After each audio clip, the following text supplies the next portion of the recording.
Coming at you from Uptown Sound in Federal Hill, this is Uptown Live. I'm your host, DELA, and today I welcome in Stick Figure's own K Bong and Johnny Cosmic. Hey, baby,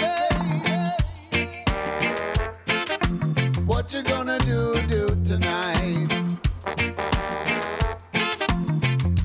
Hey, baby, yeah, what you gonna do tonight? I wanna know. First, we'll hear a live set of K Bong and Johnny Cosmic, and then we'll dive into a deep talk about all things music and life. If you wanna go uptown tonight, This is Uptown Live. We're recording whenever you guys feel like doing. No rush.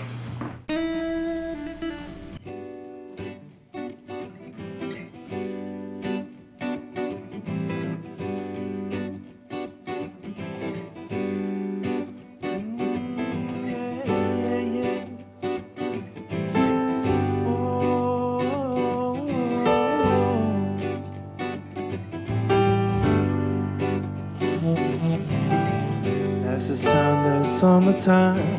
Clear blue sky, birds chirping when they fly by. Easy melody keeps me at ease. Take this feeling and put it on repeat. That's the sound of summertime. Clear blue sky, birds chirping when they fly by. Easy melody keeps me at ease. Take this feeling and put it on repeat. That's the sound of summertime. Oh yeah, yeah.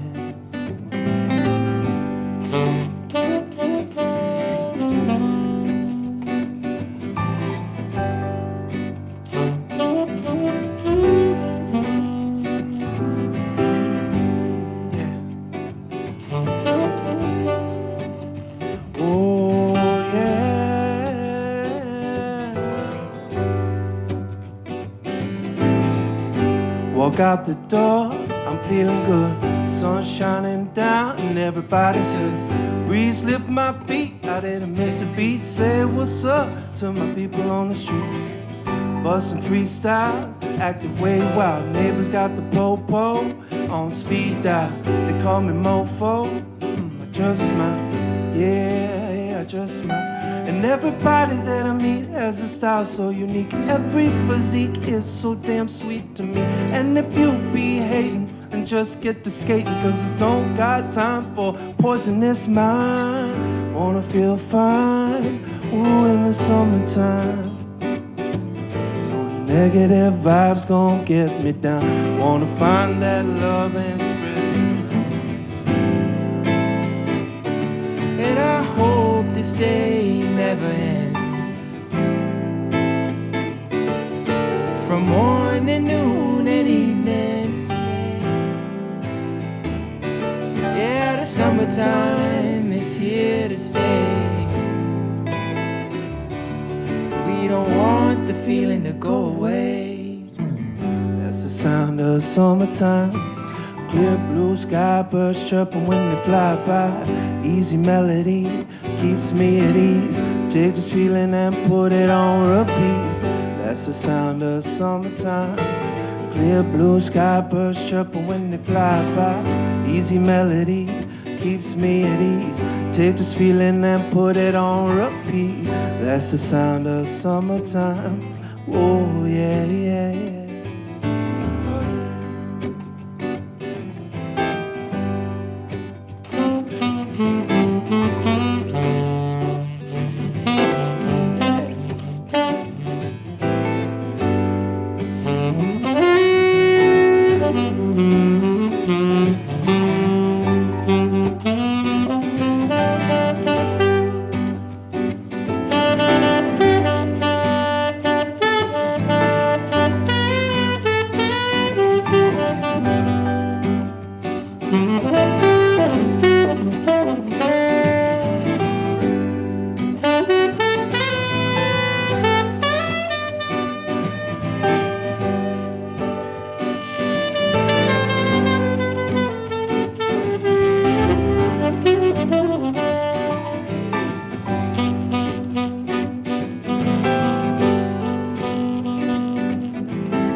check it. As time passes, I glance up to the stars for guidance. And the first thing I think is that the universe is intact. It's a matter of fact, we coming from the same planet. I see how lucky we are. We never run out of a natural resource, but that's not a promise. So much we've accomplished, throw it away like garbage. Yeah. And that's the sound of summer. So many beautiful days, warm nights, never a bummer. We've gotta take the day, we've gotta seize the day. Right here, right now is where I wanna stay. And now we're hanging out, the sun is shining down. Can you feel the breeze while we're walking on the sacred ground?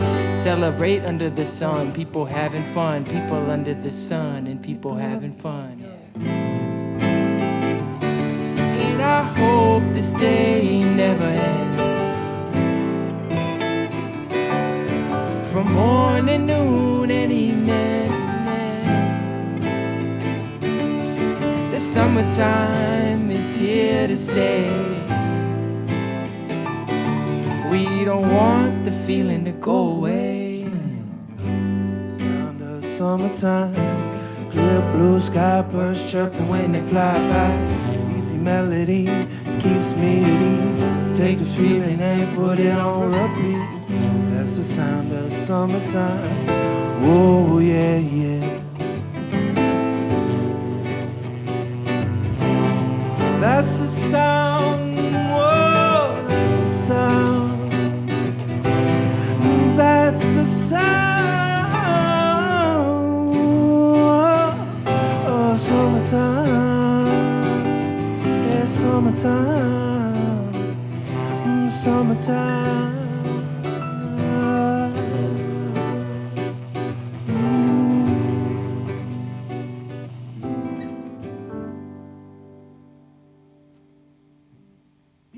Yeah.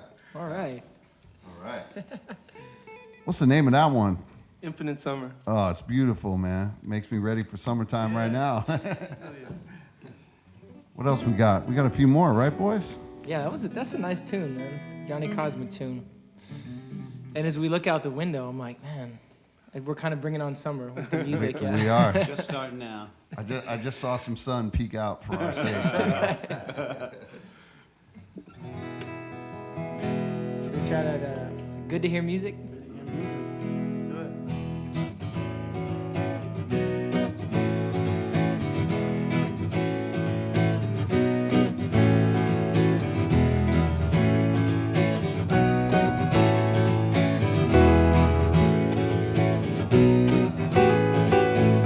Can't believe what I'm seeing as we roll down the boardwalk.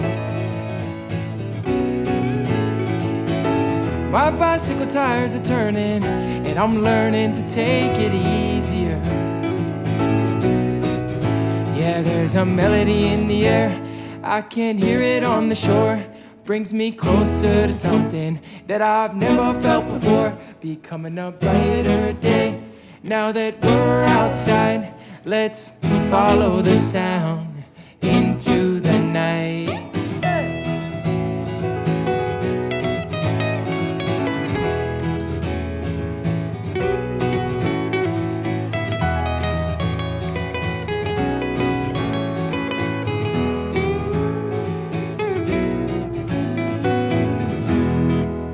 And I hear it again, and I feel it. Hear it in the wind, can you feel it? Feel it all around and hear it. Hear it, it's good to hear music. Playing all over town, it's good to hear music. Playing all around, it's good to hear music. Playing in this town, it's good to hear music. Playing all around. There's a guy in the middle with the fiddle and a hands he twiddle when the beat drops low. There's a fellow and he's mellow playing cello, saying hello to the people singing songs he knows. Sending out that sound to the world. The rhythm is swaying, listening to the jam flow, man. And this is what he's saying: I feel the beat in the rain and snow. I rock the rhythm when the sunshine flowing. When the hard times got me low, I listen to the breeze and I see the solution. It's in the air from the ground to the trees. It's in the people who are sharing in harmony, representing my home BT. Now we're grooving to the Green Mountain melody. Whoa, we know how to groove, yeah. Come on, it starts in your knees. Let the rhythm within start to guide you. Let the joy of life set you free. Yeah, man, it's good to hear music. It's there if you need it to be. You just gotta open your ears up and allow your heart to receive. And I hear it again, and I feel it. Hear it in the wind, can you feel it? Feel it all around and hear it. Hear it, it's good to hear music. Playing all over town, it's good to hear music. Hey, playing all around, it's good to hear music. Playing in this town, it's good to hear music. Playing all around, yeah. It's good to hear music. Yeah, you feeling that? I'm feeling the sax, DELA.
Say she's crazy, she got diamonds on the soles of her shoes. Well, that's one way to lose these walking blues. Diamond on the soles of her shoes. She was physically forgotten, and then she slipped into my pocket with my car keys. She said, you've taken me for granted because I please you, wearing these diamonds.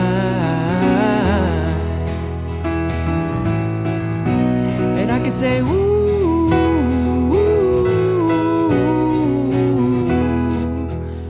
as if everybody here knows what I'm talking about. As if everybody here knows exactly what we're talking about. Talking about that.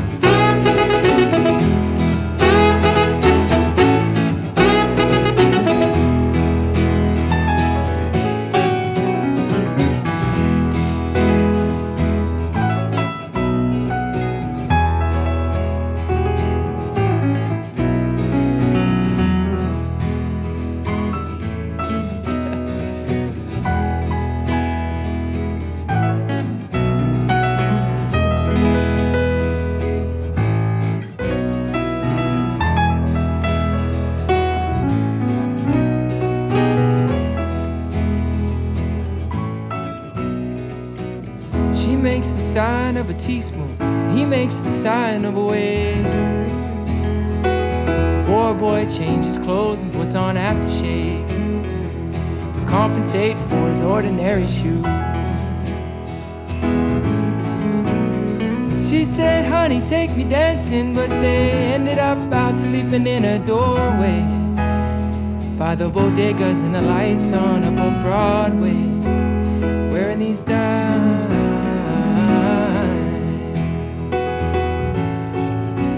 And I could say, ooh, as As if everybody here knows what I'm talking about. As if everybody here knows what we're talking about. Talking about die.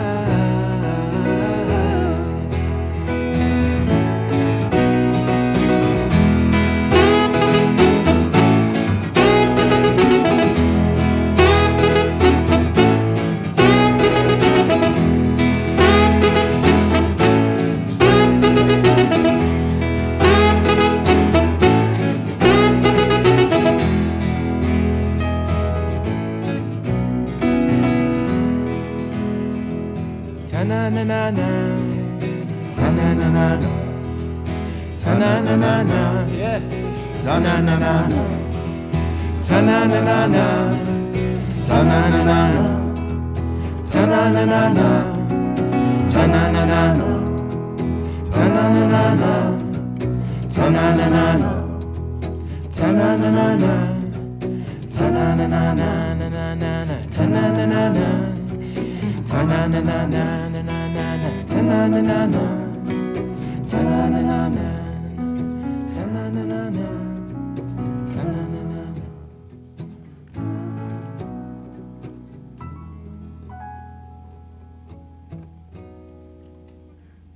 Natural fade.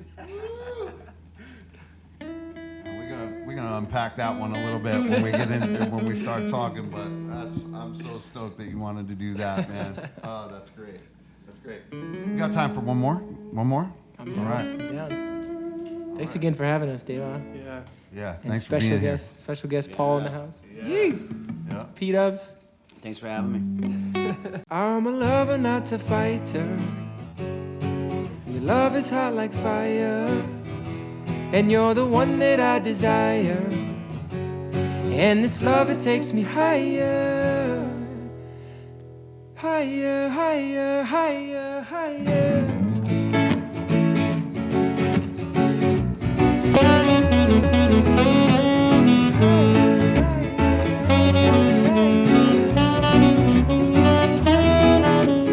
Girl, you give me strength when I need to be strong, giving me inspiration to sing this song. You quench my thirst when my well runs dry, make it last forever, no, I can't deny that.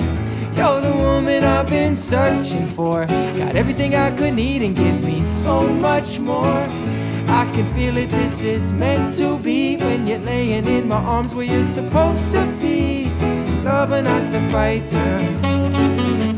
Your love is hot like fire, and you're the one that I desire. And this love, it takes me higher, and it's easy, easy, easy to love you. You make it easy, easy, and I'll show you that my love is true.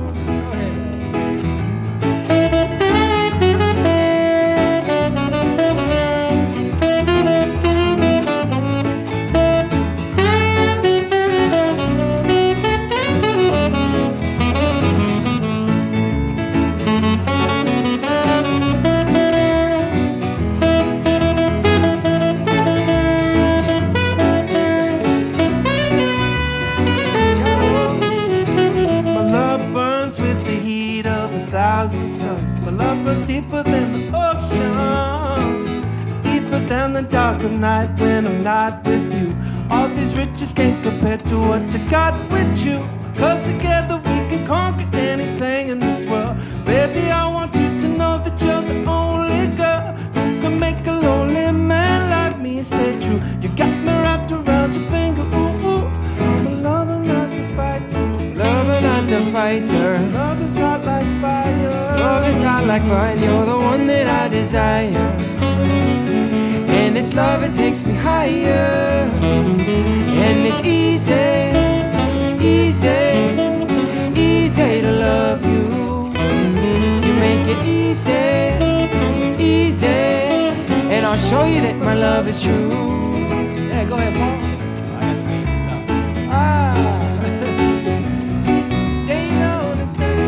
Yeah, we're feeling good.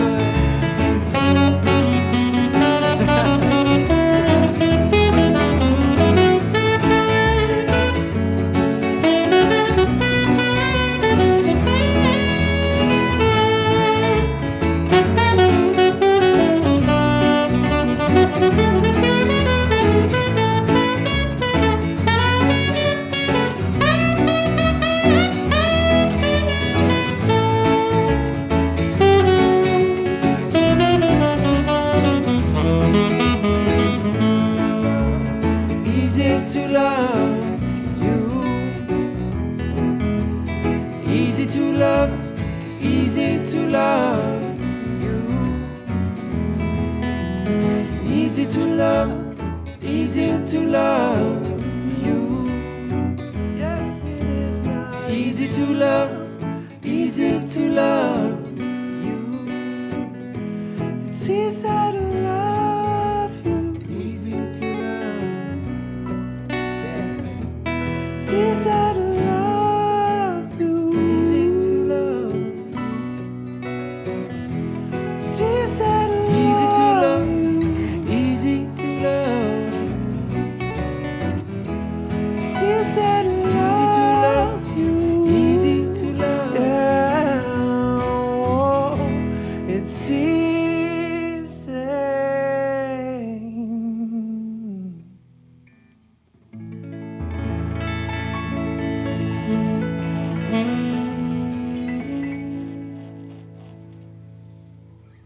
What's up, what's up, what's up? This is DELA here, and we are live at Uptown Sound in Federal Hill for episode 2 of Uptown Live.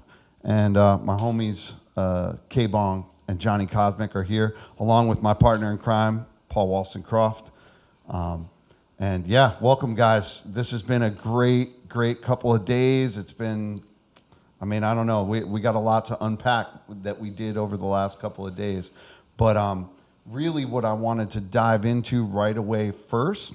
So obviously with our larger bands, with Slightly Stupid and Stick Figure, we've spent a lot of time together on the road.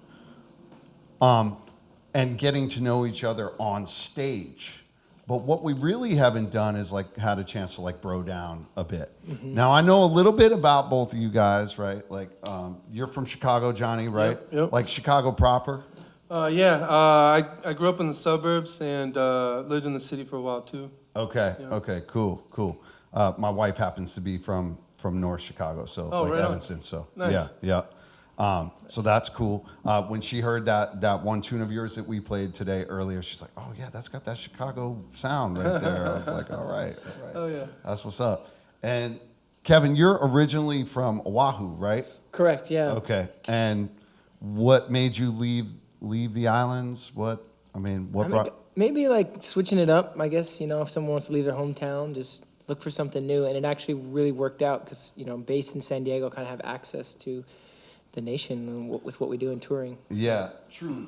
And it's still like, as you may or may not know, I lived in San Diego for about 12 years. So like it does have some of that feel to it, some of that culture, that island culture is there. And you're a stone's throw away, like especially in the wintertime, you can get cheap flights and go home and visit Ohana, right? Yeah. Absolutely, yeah. Okay, cool. So that's just a little background information that I needed to get out of the way. And before we dive into this, because man, we just had a great day of work, 2 days of work, really. So just to explain to everybody listening, a couple weeks ago, or maybe a month ago, G-Love hit me up and said that he was working with you guys on a project and would his band that I put together for him, The Juice, be interested in doing this project with you guys. Yes, The Juice. So let's talk a little bit about that, because as my listeners know, The Juice was my first episode, and they know like kind of what it's about, but like what drew you guys to that project, and talk a little bit about that. I saw you guys, your post on Facebook, you guys were playing the party.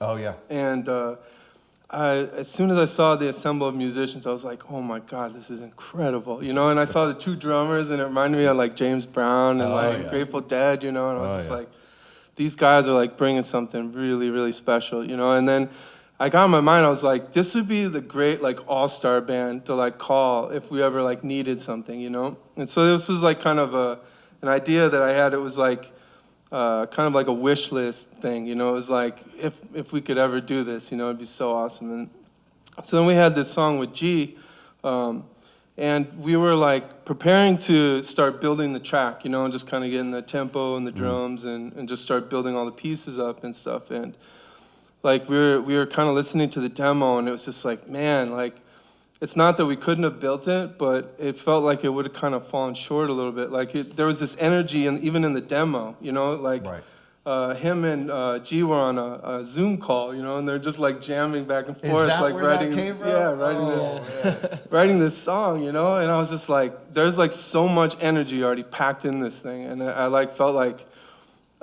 if we started building it, we might miss that, you know. So then.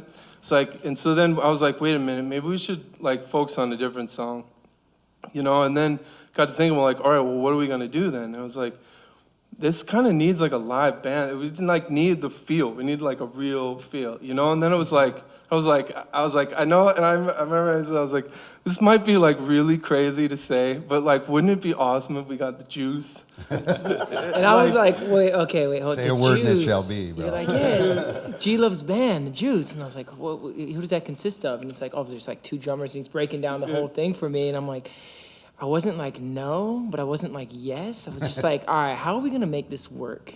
And I called you up, and really, you helped us out a lot because you got in touch with everybody, and it was really smooth sailing. And here we are in Providence, Rhode Island, the studio that we tracked in yesterday. Right. And it's really a dream come true for us, you know. And Johnny's intuition on like what a song needs is like, I trust that a lot.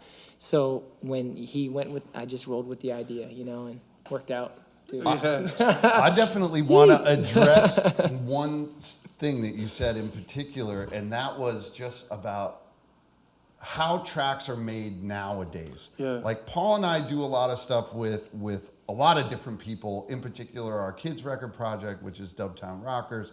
And like we're sending tracks out and building them with this artist. It's a great way to bridge the gap of traveling, right? Like when you can't physically be in the same place. But I mean, 30 years ago, maybe, like everybody had to be in the same place to make a record, you know? Like, so like we're talking about this event that took place yesterday where we have this huge band in here and like, but that was like the standard, you know? That used to be the standard. So, I mean, it's kind of crazy that it's a novel idea at this point, but man, like you have to say like how much value there was to it or there is to it. You know, when you're the synergy, the exchange of ideas, not only musically, but like arrangement wise. When we were working out all the stuff, like rehearsing the tunes like before we played them. It was like you're not doing that. Like you send me a track or I send Paul a track. It's like Paul puts down 3 or 4 of his ideas and like we pick and choose, okay, we'll do that one, this one. It makes for great music still, but I don't know, man. I mean, let's talk about that a little bit. You know, I agree 100%. Like the vibe is real when you got people together, and I think like I would say that's the most authentic way to play. You know, without a doubt. And I agree. Like if you have to do it piece by piece, we make do with whatever we can manage. You know, so if that's all that you can do, then by all means do it.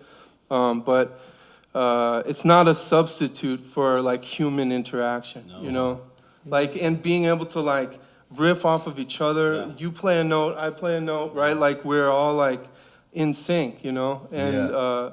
I think that matters a lot, and it's interesting. Like you said, it's like almost like a novelty now, right? Like it used to be everyone had just one. Well, first there were no mics. It was just an acoustic setting where the whole band had to know everything. Then there was one mic. One mic. Technology just grows and grows and changes the process of recording. It's changed so much. And I there, mean, your studio has probably changed a lot even over the last 5 years.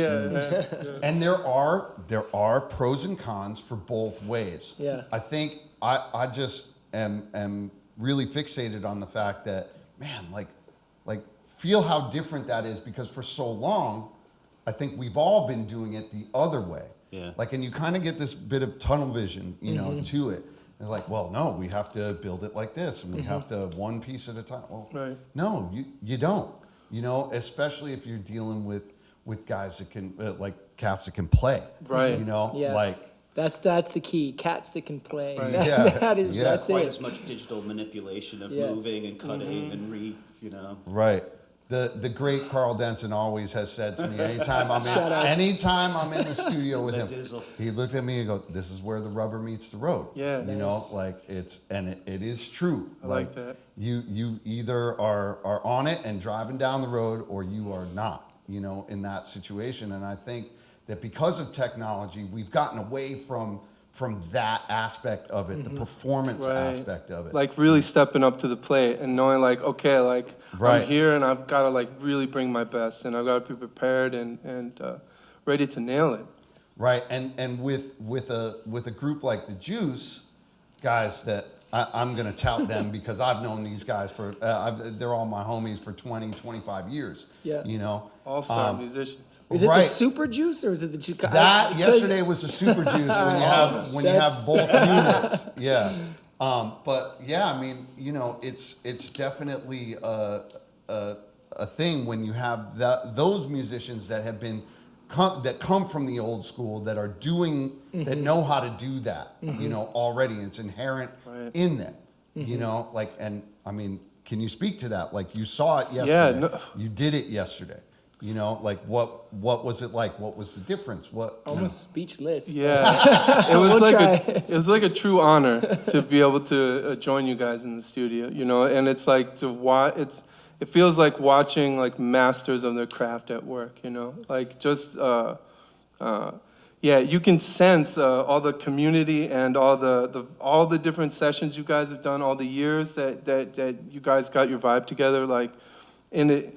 You're all like just looking and playing it like it's like automatic. It's an amazing experience. Yeah, it's crazy because of how under the pretense that we all met, you know, we're on summer tour, you know, like big amphitheaters, really fun, amazing stuff, you know, like feel super blessed to do that stuff. But those guys that you met, I mean, that's where we come from. Like that's the pool of musicians that it's a small sample of the pool, but like that's what's going on up here. Nightly. Definitely. You know, nightly. Sometimes twice a day. Yeah. It's so funny because I see these people online now, the younger kids, and they're like, "Oh, I'm working so hard, I'm doing this, and I'm doing." Man, I used to play like 12 gigs a week and have a full-time job and then work to it at night. And then wake up on Sunday and do the church service into the brunch gig. Yep. And I see all these kids going, "We're working so hard." I was like, "What?" Yeah, I think one of our hopes for the project is to maybe inspire the listeners who hear it, like, whoa, they did something different there, you know, or to maybe your standard is not different because you're so used to it, but maybe they hear it and they'll be like, whoa, how did they get that sound, you know, like why does that sound so good? And with 8 different, you know, all the players that were in here yesterday, the textures and that sound that's going to come out is going to be very unique and you know, something you really can't achieve doing that MIDI way, you know, which is not to say that way is wrong or anything, but yeah, I hope to inspire some of the listeners and be like, whoa, sometimes you gotta do that live. Like when I'm playing with Amy, it's so much easier just do it live. She plays this, I play the counter, she plays it. When you're doing it together, if you did that on recording and you get as many takes as you want, it may never come out that way, you know? Yeah, it's always like it's almost like an imitation of, you're just trying your best to like imitate the real thing, you know? Yeah. We were talking about it after the session, you know? We were like, imagine if we had, like, with MIDI stuff, had to duplicate, like, one of your solos the best that we could. Like, we realized it was, like, no matter how good, how long I, like, finagled all these notes, it would never sound anything close to what you're doing. talking me out of a job right now, bro, okay? MIDI sax. But I wanna go back to something that you were talking about, Kevin, and that's okay, so there's obviously an age gap between us even, right? Right. And then from you to your audience, right? Right. Okay, so you're talking about like showing them something that they may not have experienced through music. I feel that that's really important because like music, right, is an oral tradition. Like it gets passed down from musician to musician, listeners to listeners, by performance, by trial and error, you know, like by showing somebody what it is, you know. I think that the danger of technology is losing a lot of that because it's like, oh, well, you know, somebody like Billie Eilish and her brother just made a record that had like 700 Grammys like right out of her bedroom. it's an amazing record. Like, I'm not taking anything away from that innovation. What I'm saying is that what I'm asking is how much of the oral tradition is lost in that. And it seems like you guys think that it's there is somewhat of it, that has to be addressed. And that's why you flew all the way out here to do this. Yeah, definitely. There has to be, I agree with you 100%. And I suppose there's no right or wrong answer. But at least for me, I can see that too, where it's like as technology progresses and we get more and more tools, are we like trading the convenience for kind of like humanity, And The I answer think is yes. Totally, and it's technology, it's moving forward. very fast, and exponentially faster, So it's like it's important for us, especially at this crucial point, to like remember that we have to like hold on to that humanity, and not only that, but like the deep, rich history and tradition of music. You're saying like it's passed down, like all these melodies and rhythms and everything. Could be like thousands and or something a long time. So like there's a moment now where we may lose some of that. So it's important to hold on as much as we can. I agree 100%. I think that even to that point, like a lot of it has been lost already. Like in that, like I remember when I first jumped in the van with John Brown's Body, like it was all about the CDs in your book. What are you listening to? Not like, oh, I can instantly gratify myself by pulling this up. That's really cool too when you have to like reference something or learn a new song or you want to transcribe something or whatever. But like, I mean, seriously, like it used to be real important. Like what tapes do you have in your tape collection? Like that says something about you. It kind of defines your personality. Right. And I think that there is something to be said for that. And I definitely know that I miss that. Definitely. It used to be more important that you could play too. I see a lot of videos now of producers, and it's really just like a square box, pushing a button and then pushing another button, then another drum loop, and it's pre-programmed. So there's definitely been a lot lost there, and a lot of producers.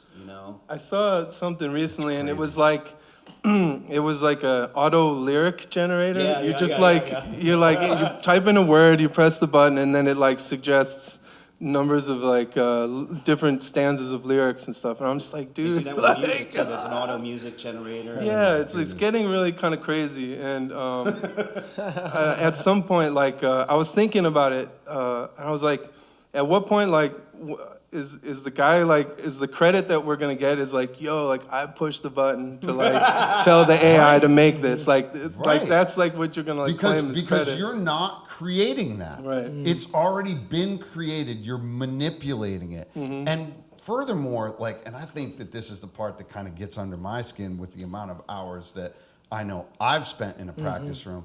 But like, you are totally disavowing that. By saying, well, look how easy it is. Bloop, bloop, bloop, bloop. It's like, no, man, it's not. I spent years of my life in a room that could barely fit a piano in it, like playing scales into a wall, like just to understand how to be a saxophone player. Right. Like, nobody's going to take that from me, and you can't tell me that pushing buttons is the same as me pushing those buttons. It's going even further. I mean, I see the ads on my Facebook feed of a guy who's selling MIDI piano hit lines, and you see this on your feed too. It's just like, don't even know how to play. Just import my lines and maybe change a note.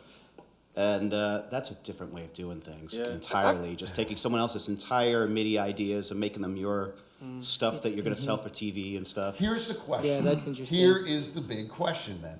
Can that last? Oh, yeah. Can that stand the test of time like the Beatles or Bob Marley? Can it be that? I don't even think you can even make that comparison. I can't. I agree with you.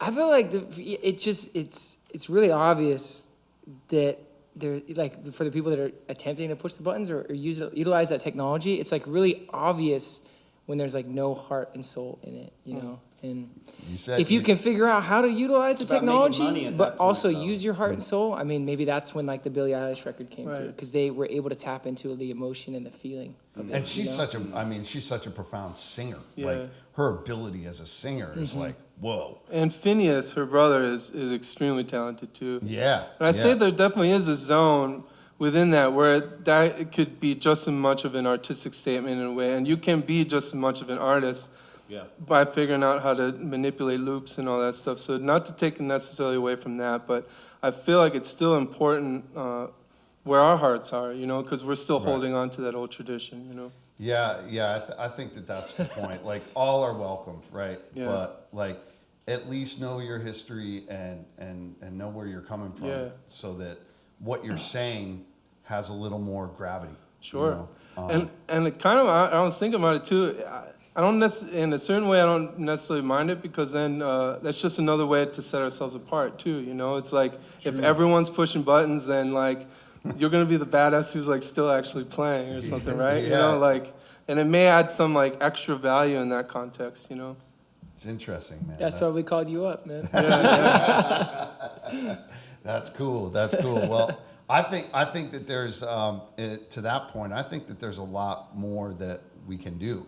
Yeah. You know, like I definitely think that we, pardon the parlance, but stepped in some shit yesterday. And, I think that there's a lot that we can do. Yeah. You know, speaking of doing a lot, like I was checking out your discography. You got like 70 records that you produced or been a part of. Me? Yeah. I don't actually haven't counted, but I've just been working really hard for a long It's a time. lot, you know. Johnny. Yeah. Yeah, it's a lot. There was like during last year, there was like every Friday there was a Johnny Cosmic release. You know, it was like there was a streak going, and I was like so stoked. I was like, dude, it's like Friday again, and another Johnny Cosmic release came out. But yeah, I mean, it's been working hard. What I will say is that, like, even in a room like yesterday with like seasoned people with amazing ears and know their skill, you were able to pick out some stuff that I was like, all right, like that takes some, as they say, as the Dominicans say, some cojones to say something like that in Right. a room like that, and some real confidence. And Yeah. like as a younger dude, like I know that I was impressed by that. I appreciate it. Thanks, man. Yeah. I think it mostly, as long as you're like coming from a place where you don't want to bring like ego into it. It's not like about like, oh, it's got to be this way because I think it's this or whatever, right? Like That's it's just correct. That's you're it. just like you're just throwing things out there, you know, of things that you might hear, and it's always like about respect. As long as everyone has respect for each other, then we can all throw out ideas and filter them out together, you know. Right, and I think that's a thing or sentiment that you hear a lot of people resonate, but don't actually know how to put that into action. Right. Because either it's too difficult or it requires more bandwidth than they have or whatever it is. And I really, like, as I was like, you know, digging into some of your stuff and like, you know, you guys are all about the right stuff, like the love. Talking about egos, these guys are basically egoless for where you're at. It's pretty, I appreciate and it. that's what I'm very getting at. thankful. Yeah. Oh, we're gonna be with these musicians, Yeah. but you guys are stars at this point, you know. And that's Thanks, exactly guys. what I'm getting at. It's just you guys it transcends that like idea of ego just a bit, because it becomes about like either love. In my mind, it becomes about love or not. Right. You know, and like you guys are definitely choosing that in your Yeah. lyrics, in what you're saying, Yep. in your approach to production. Like that's what we need. Yeah. Like everybody right now is like, you know, More me. more me, and let me step on your throat Right. to get it. Yeah. You know, and you guys are like adamantly fighting against that. You know, and I, yo, man, sign me up for that. Yeah, anytime. And I don't know if we're fighting against, we're like playing against it or something. Yeah, like the focus is just more music, more just, I don't know, a natural enthusiasm, I guess, of extensions of our personality. But yeah, through the music, more playing, more writing. Yeah, you know? yeah. It's kind of like the rock in the river, right? Like a rock is in the middle of a river, and no matter how hard the river rages, the rock is still there. you know, like it's not being moved, it's not going anywhere. And I think it's that like kind of silent, stoic strength, you know, that's important, you know, and that pervades the message of love right there. Like, it's like, yes, we are in fact that. We're not just talking about, yes, love, you know, like we're not, that's not what we are. Right. We are this thing, and it's just going to come through because of the work that we're doing. Right. Yeah. Less talky, more play. Yeah. I was really inspired by Paul McCartney. He was reflecting on his songwriting and stuff. And he said the one thing that he was like most proud of was that when he looked back at his catalog, all the songs like represented like in one way or another like love. Oh yeah. And that, I thought that was like really powerful idea, you know, because like as a songwriter you have like a full palette of things that you can write about and all kinds of things, but if you can somehow like make your theme like love, you know, I felt like, and maybe that's why their music stands the test of time, you know, because there's this love and heart that's like baked into it, you know. Yeah, or just what it's about at its core is yes, it's the proper thing, and I think that's important. But the other thing that makes me think of is the ability to maybe not make that what's up front, like what you're seeing here. It's like somewhere back here. Yeah. You know, like, and that comes from obviously just masterful storytelling. That also took him some time to learn. Those guys were basically like a rock and roll band. Yeah. For a good bunch of years before they came seasoned and thought about it and took acid or whatever they did, you know. Yeah. Then it did become about love. Entire albums. There's such a good example, like for upcoming songwriters, like to study the Beatles, because they really like explored so many different themes and really, you know, wrote so many different songs about so many different things. And I love, like we talk about the Beatles a lot. Storytelling too, you know. Yeah. The storytelling level is like just so high, so Who high. doesn't love Rocky Raccoon and that story? Yeah. Nice. Yeah. What's your favorite Beatles album? That's tough. What's that white I have to one where they're choose on the one. stairs? Is that Like Here Come the Beatles, like they're looking down. No, I always Yeah, loved they're that looking album. down. I think there's two of them. I mean, it's hard to just pick one because their evolution was so White crucial Album's to big, everything that though. we do, you know, like. I think Abbey Road is my Abbey favorite. Road. That's awesome. Nice. But I even like the early I was like, gonna Rubber say Soul that. and all Yeah, that. Rubber Soul was Really? great. Yeah, The all pop, of the it. pop I like stuff Rubber was Soul, yeah. super cool, and you know, it still had so much heart to it. Let's talk a little bit more about influences. Obviously, K Bong, like you are and like I heard this in your music right People away. say she's crazy. Right away. Like the Paul Simon stuff was front and forward, and of course, like Graceland, like we were just talking before we started playing. It's one of the most masterful albums, front to back, that is out there. And absolutely. I mean, dude, for again, like not to play this card again, but like for somebody your age to like be really immersed in that and like have that that's awesome.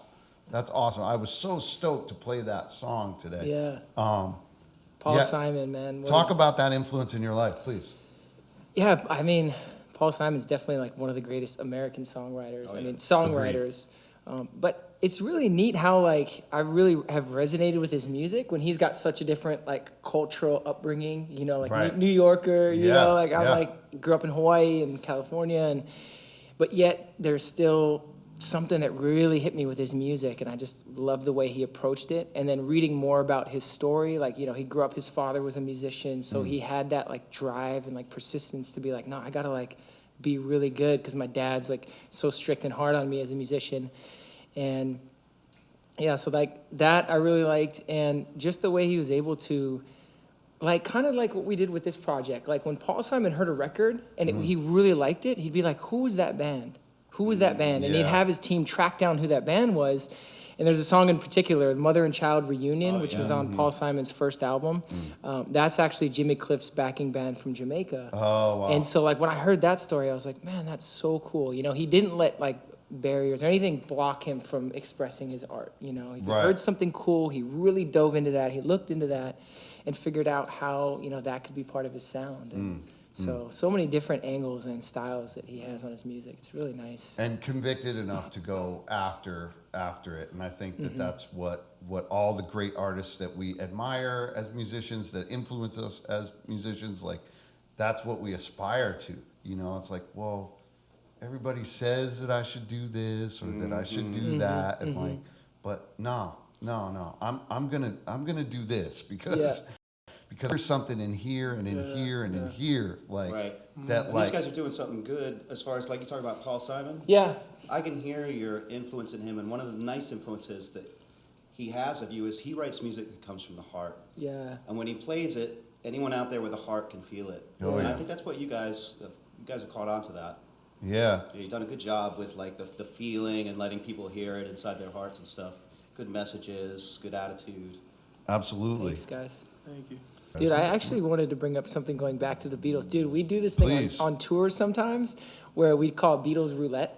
We'll be like, how do we like call out It's like a call an album out album? and Yeah. a track. Like, okay, Abbey Road track 6. And we don't, like, it's hard to keep track, you know? So it's like Nice. Abbey Road track 6, and then it hits, and it's like, oh, that's the song. You know, like, and then like, who's next? Paul, you're next. Name an album, name a track number, and then, That sounds fun. and that's like kind of a cool You all way should to- try that at home. Okay.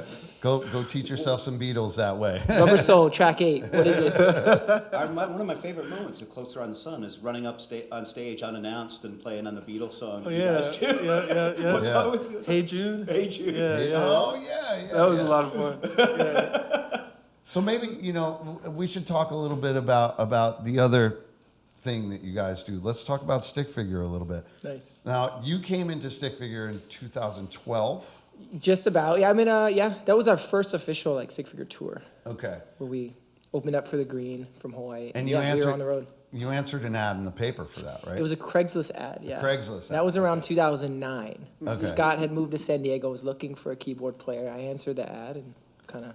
that went that from just there. plays into the whole, like, man, what is meant to be is going to be, like, I mean, imagine if you hadn't opened Craigslist that day, or you had something inside of you say, well, I You might got be just pushing buttons somewhere. yeah. Yeah, And you weren't originally a keyboard player, correct? right, yeah. My Okay. first instrument was the ukulele, Okay. and then it took it to the acoustic guitar, and then I played bass in a reggae band in San Diego for like 3 years. Okay. What band?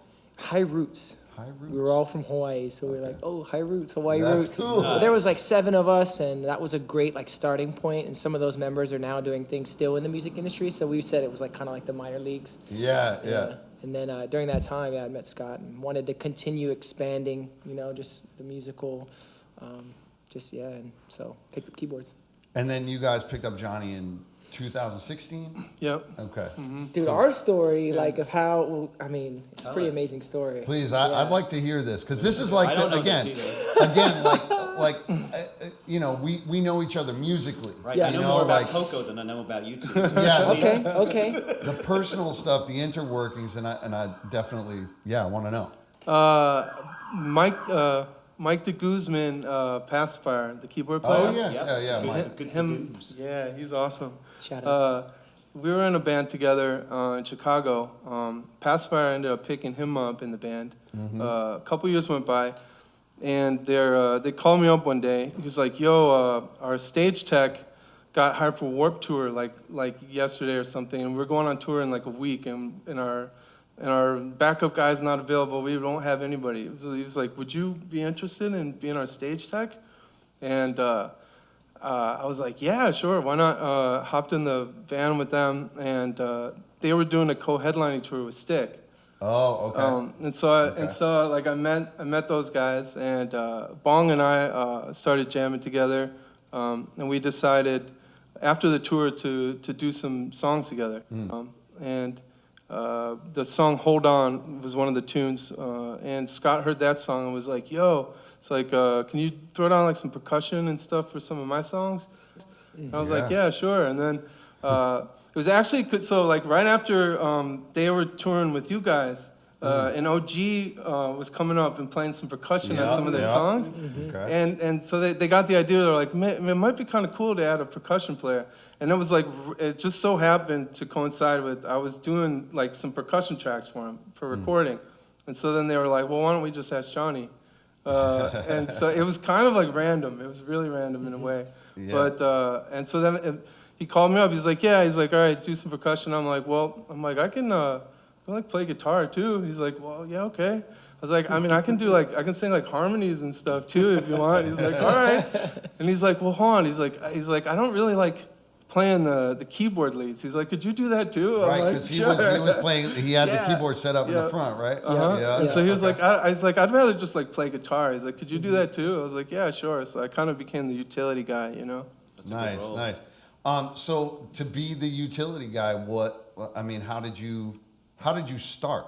How did you start? Like for me, for example, like I heard saxophone players at a very early age. It turned me on. Scholastically, did the whole thing. Like from 3rd grade, I was playing saxophone all the way through. Went to college for it. Blah blah blah blah blah. What about you? How did that work for you? Well, I suppose I didn't really like train for it in a technical way, but I through recording, I found myself.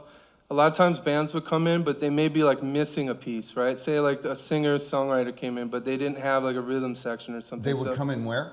To my house at the time. I was just recording, and I had a mobile 16-track setup, so I could go like anywhere and record bands. So I was doing this for years, you know. Okay. And that makes sense. And I'd like always like fill in. So like they'd need drums and bass, one dude, or you know they needed whatever, keyboards or backing vocals or something. So I always was like filling in the missing pieces for whoever I was doing productions for. And so it got me used to just playing all the instruments and feeling kind of comfortable in that regard. But I never had any like formal training or anything like that. I just, it was definitely like a huge challenge. It was one of the biggest challenges that I ever had in my life, was to like step up to the plate and try to deliver, you know, for Put those something guys. down. Yeah.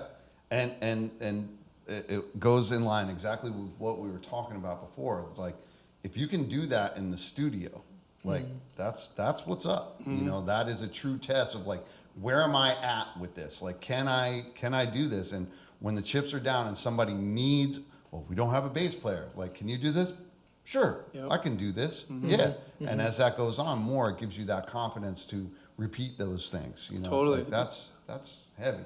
I think it's heavy to me because I so many people I think have this like kind of delusion that like it's like this magical, you know, like this lightning bolt of thing that requires no. Where you were just born that you were just given that gift and like that's like 5% of it. Like that's like what makes you, you know, Johnny Cosmic, like versus, you know, like whoever else. But like I think at the end of the day, the 95% is like the work ethic, the trying, the getting up, picking yourself up after you fail time and time again. Yeah, no, perseverance I think is one of the biggest things to me. It's like it's not for me, especially. I didn't really consider myself a person that had a lot of like the God-given talent of like I didn't pick up and like start being a virtuoso. It was like just time and time again, keep trying, keep playing, keep persevering, you know, and then like over time, it all kind of comes together. Yeah. Just having faith that like if you work hard and you put the heart in the right place, that things will end up okay.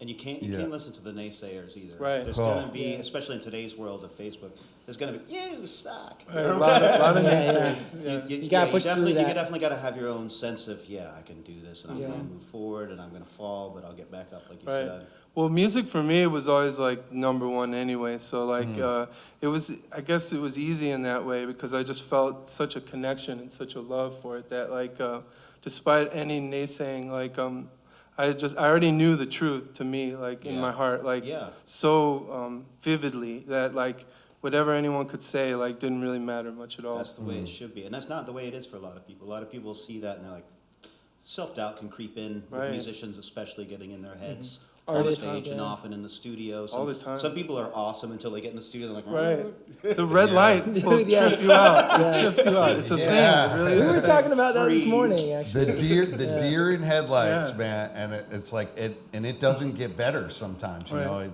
it goes the other way. And the live gig's different in the fact that you only get one shot. Yep. It's just that moment and that's it. So you live with what you do, move on, improve.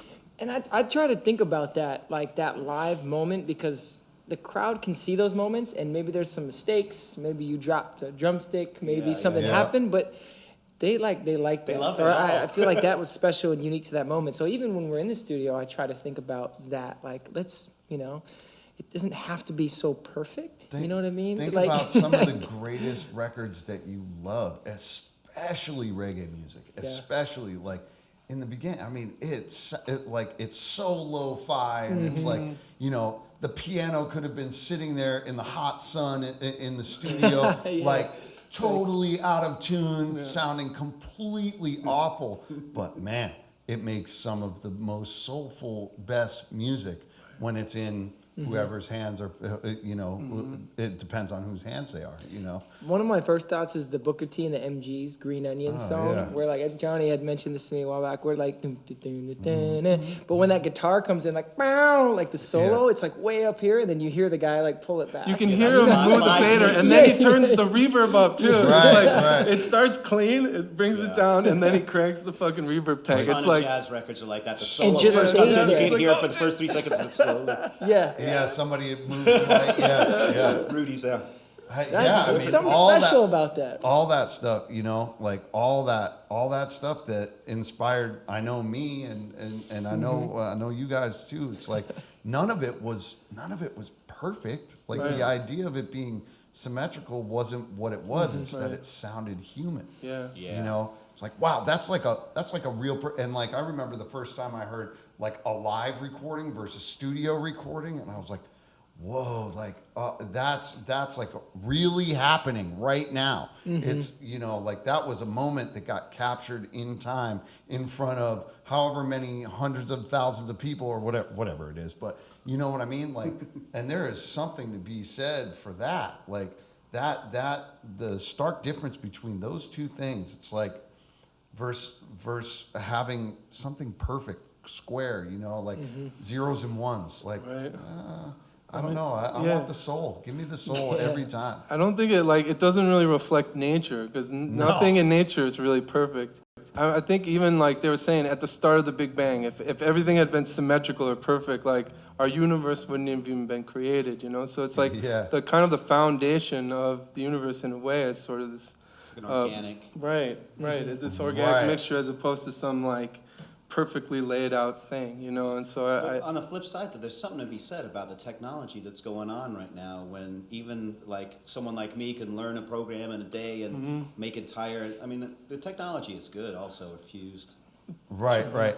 I definitely see the pros and cons. I'm kind of playing devil's advocate mostly because of where I come from personally, and the type of work that it took me to be proficient enough at this thing, at this instrument, and like, man, I'm still working all the time to get that sound that I hear in my head and be able to produce it all the time. Right. And that's just where my love is, like my So love. you're not with the buttons and the keyboard lines that are bought by MIDI. I mean, what I will say is I want to learn how to do that stuff, because it seems like there's a lot of people that can do it. I'm like, well, damn, I'm fairly competent at music. Like, maybe I should be able to do that, and like working the way that you and I work a lot together, like has definitely forced me into that world, like learning how to use Pro Tools or learning how to use Logic or learning how to build beats. It's still, it's still a part of the journey. I embrace that fully, because I feel like once you arrive at the destination, it's over. It's over. That's it. I got a question for you. Yeah. So for aspiring saxophone players, what are like 3 records they should check out? I mean, What was the first one that comes to only. mind? I only get 3. I'll just say I'll talk about 3 saxophone players. I think Nice. that Charlie Parker is super important. I think that the obvious choice after that is John Coltrane. I mean, and for me, like to kind of like move away from that like hard bop kind of thing, like the transitional jazz stuff, like with Wayne Shorter was hugely important. because like when you listen to Wayne or like even Stan Getz, it becomes more about like melody.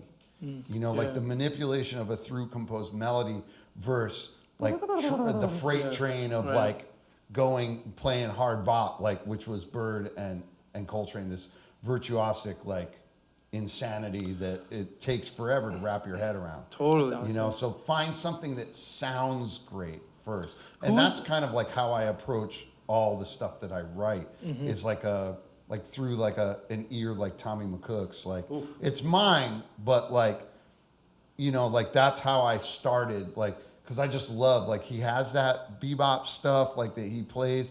He has a propensity towards seventh chords and using that sound, that more jazz sound over triad harmony, but just the melodies, like the through composed melodies is where it's at. It's the most beautiful thing, like to me, and that's what resonates to me. The That's Maceo, awesome. were you influenced by that at Maceo. all? That style of? Of course. I mean, that's huge. That's different. I mean, it's jazz oriented in many ways, but That was much. I answered from a very early point. Yeah. You know, like what fueled my fire early on, and then like once I got to college, like or late high school, like Maceo and Michael Brecker, like playing on all that. What funk about stuff, you know? I think his name might escape me. Was it Lester Young from Oh, with yeah, Billie Prez, Holiday? yeah. Prez. His like his the softness of his tone was like incredible. And the way that he like kind of bridged the gap between like the kind of big bandy type stuff and like into the more modern era towards bebop.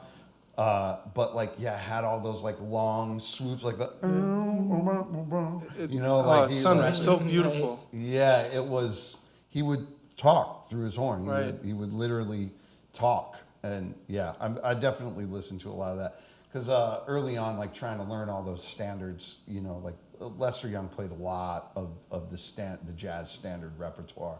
And so, yeah, I definitely had the double Lester Young blast and Nice. get that going.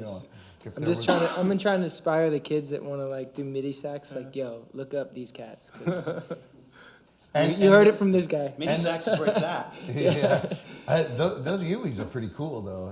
The electronic wind instruments, those are that's- kind of cool. yeah. You ever mess with those? Like, No, but I've seen them before and stuff, and I've heard a few musicians talk about them, and they think it's pretty cool and stuff. But they can be cool. I mean, just like anything, it matters whose hands they're in. You know? sure, Like, so it can be really, really cool and interesting, and it can be awful at the same time. You know, like the really cacophonous. You know, like just painful to Right. hear the sound. You know. I think it's just the lack of dynamics that really gets me. You know, it's like there's so much expression with a human. You know, like playing an instrument that at least as of yet it hasn't come close. I don't think. I don't think so either. No. I don't think Dynamic so is so important. So important. either. So this has been great. What I would like to close out with is what's going on moving forward from here. The pandemic has been a total friggin' nightmare for Right. all of us. Yeah. Right? What's the new normal? Where do we go from here? Still trying to figure that out. I think like every day, right? Yeah. So it is weird. It's Navigating been it. very weird. I don't know. I suppose for me, I just dedicated myself to trying to work hard during the time and make use the best I could with the time. But I suppose the future does seem like we don't quite like know exactly what's going on yet. Yeah, I always take a time like this as so like you see all this catastrophe, right? And all this sadness and all this dread. But there is opportunity here. Yeah. There is opportunity to reinvent, to have a renaissance. Like maybe we're due for that. Right. You know, where art becomes important again to everybody. Because it's not, really. It's not. It's what, not to be this guy, but it's. You keep going You don't back to wanna this buy DELA. NFTs? Yeah, exactly. I don't even, we've talked about this, I don't even understand that yet. I'm still like trying to wrap my head It's like around. Pokemon. You gotta be so young to understand. wrap my head around this concept of virtual stuff that has value. I still don't understand it, but like, and that's just my ignorance.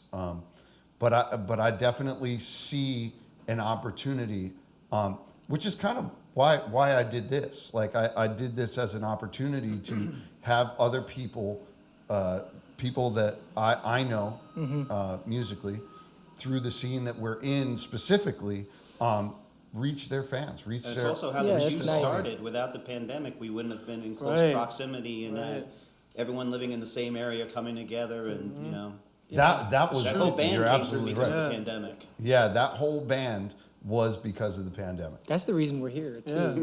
Yeah. So Yeah, which is kind of heavy. It's like it just started for me driving by. I live right by the beach, and there's a drive-in movie theater at the beach that we go to, the town beach that we go to. And every day I'm driving by where it's like in April, we're walking on the beach, you know, not really knowing what's going on because it just started. The pandemic, quarantine, all that just started.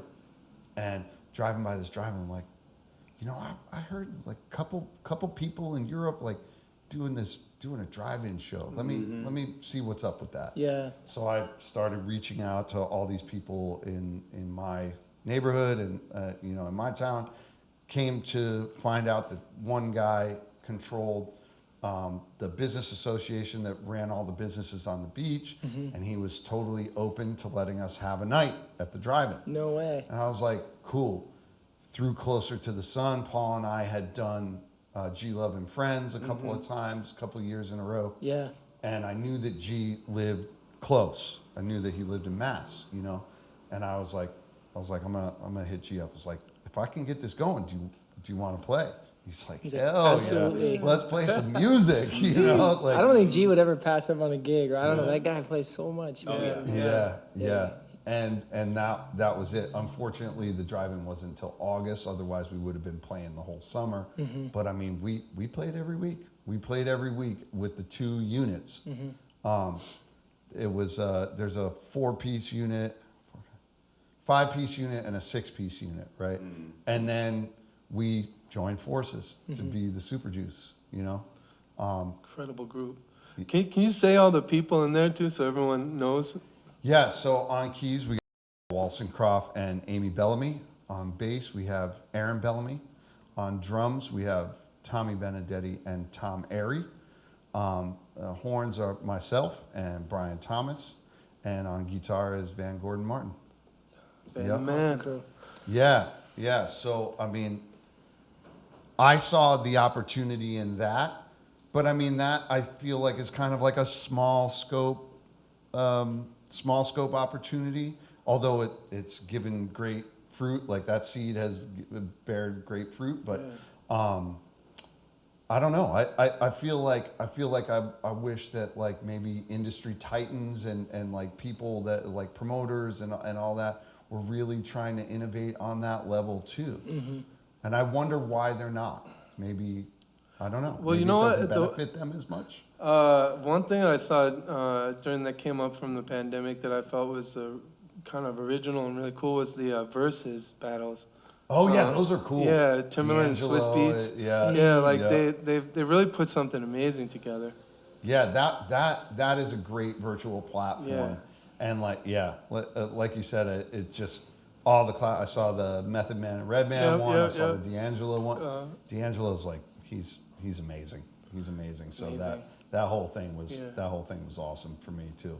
But yeah, I definitely see that there's opportunity, and I hope that this opportunity that we took advantage of this weekend or these last 2 days, I hope that bears some more fruit for us. You know? Yeah, me yeah. too. Definitely. Yeah, man. So, one more time, I just want to give it up for my man K Bong and Johnny Cosmic. Also, Paul Wollstonecroft over there, P Dubs. Thank you guys so much for doing this. This was a great talk. I think we're going to go eat some seafood now, right? Nice. Thank you. This has been episode 2 of Uptown Live. Thanks for joining us. My name is DELA. We'll see you next time. Peace. If you wanna go uptown tonight,